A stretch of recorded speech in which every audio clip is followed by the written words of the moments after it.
Could you explain the importance of a living master opposed to a master who is no longer in his body, and the difference, really? Do I have to really explain the difference between the dead and the living? It's a big difference, isn't it? What would you like to be right now, living or dead? Living, isn't it? So, the values of living I don't have to sing. It's very significant to be living, isn't it? Whether you're a master or no master, it is very significant to be living, isn't it?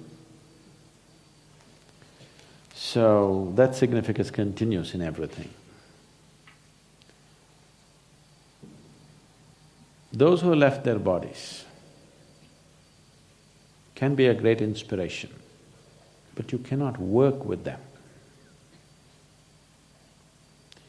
There may be a certain span of time when they may be willing to work or they may be capable of working for a certain span of time. That is, if they've set themselves up like that, if they have certain level of mastery upon themselves, there may be some who will work for a certain period of time. Otherwise, their energies are conducive for your sadhana, but they are not a guidance. They are a good ambience, they are a good atmosphere, they're good soil for you to grow, but still they are not a guidance. When you sit here, you are not mostly receptivity, you are mostly your own mind, isn't it? Am I right?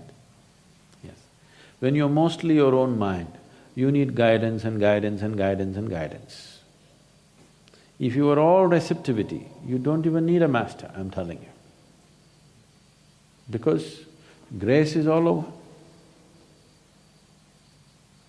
You don't need a master, you don't need a temple, you don't need a meditation, you don't need anything if you're all receptivity. That's a rare being. Right now, you're largely mind, moments of receptivity may be here and there, isn't it? When you're largely mind, you will do best with the living, not with the dead. If you're all receptivity, you would do well with the dead, and even without the dead, you would do great. Because grace is not in one place in the existence. There is no place in the existence where there's no grace. Maybe a few places are more conducive, that's different. But there is no place in the existence where there is no grace. It is just that, is it churning up intensely enough in a particular place for you to be receptive? Because your receptivity is at a certain level of insensitivity. Now you see, you sit here, you think this is just a garden. If you go into the temple, you will become like this. But some people go into Dhyanalinga temple and they look around, nothing is happening, just chit, chit, chit, water drops are falling. Nothing happening, what's happening here? Then we dunk them in cold water here. Then they go sit there and they'll begin to… something happening. There are some, even if you dunk them 3 times in the cold water, nothing happens, they go sit there and still look up and down. You take them there to Bhairavi, suddenly they are up. These are different types of energies. It is not that here it's any less, even here it is, but it is not in the same level of intensity that you can perceive. Wherever you are, it is there. You know, there used to be boards, I don't know if they're still there, I have not come and checked. First when we came and opened the triangular block, which was the only thing, actually we had only one hut, and the first thing we built in the triangular block was one room and we built the toilet block. Then I found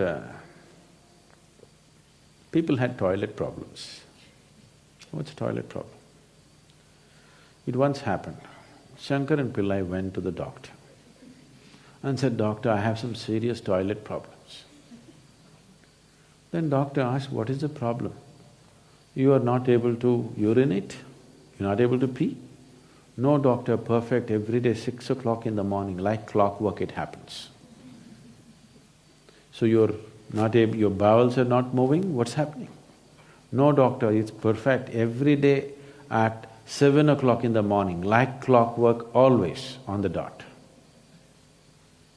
Then doctor thought about it, then what is the toilet problem you have? Said, but doctor, I always get up at 8 o'clock.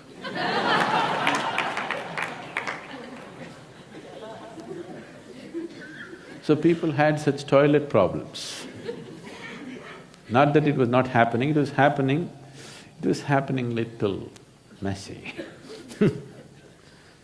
So I asked him to put up a board that divine is here also. Inside every toilet, when you close the door, when you sit down, says divine is here also. So that you shit with some sanctity. Shit can be a spiritual process. After all, the whole spiritual process is to cleanse yourself. It is one of the most… the best cleanup jobs you can do in a day. Yes? So, grace is there also, I am saying. It's not any less in the toilet. But you may not be able to feel it in the toilet because you want to finish a job and go out of that place. Temple is more conducive, not just in atmosphere, even in terms of energy. It is made conducive so that you can feel it. Right now there is life energy everywhere, but you're not able to take it in. You have to make food in a certain way and consume it, then only you are able to take it in. A goat comes and grazes this grass and he is nourished. You cannot eat this grass and be nourished, you need a different kind of thing. There are many insect forms, there are many other microorganisms where for them 90% of their life energy happens because of sunlight and air. No water, no food.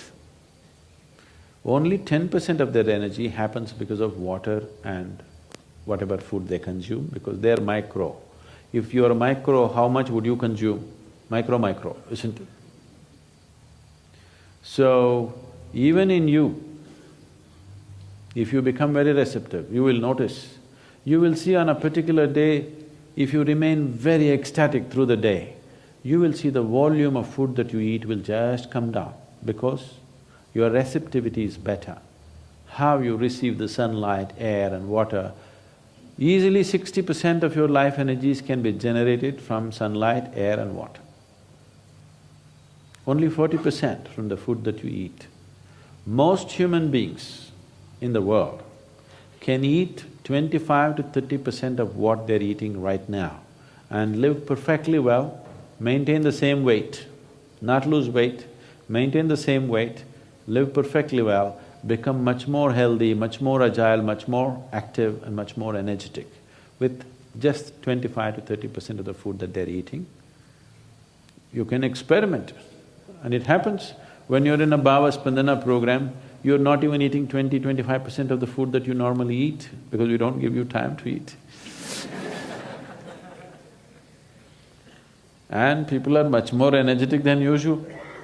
People come to samyama, if they become meditative, they barely eat and they're still fine.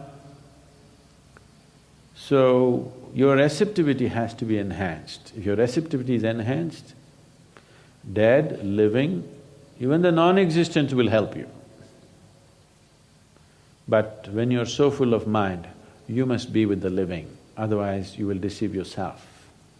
You will receive all kinds of messages, the kind of messages that you like. If your guru sends you a note from heaven, I love you, don't believe it, it's your mind. Yes, it's your mind, he doesn't do such things.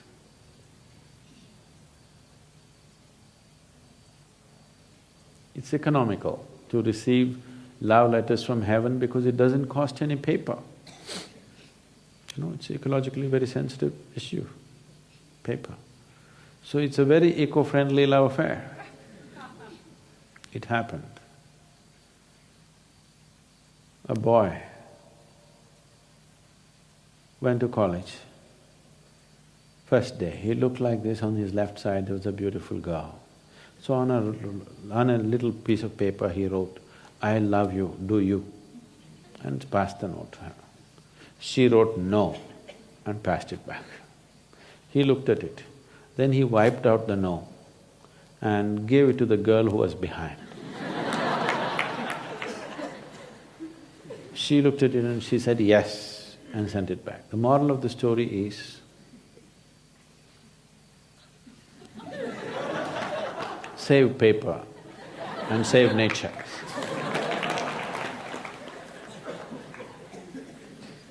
So, ecologically it's good, spiritually not good.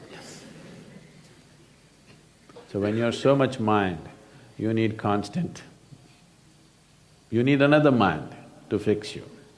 If you are not mind, you are all receptivity, then the dead and even the non-existent would help. Even a rock would help you, I'm telling you. Anything. Just a blade of grass could be your guru. Yes, but that is if you're mindless. When you're so full of mind, no, you need another mind, cleverer than your mind, constantly fixing you.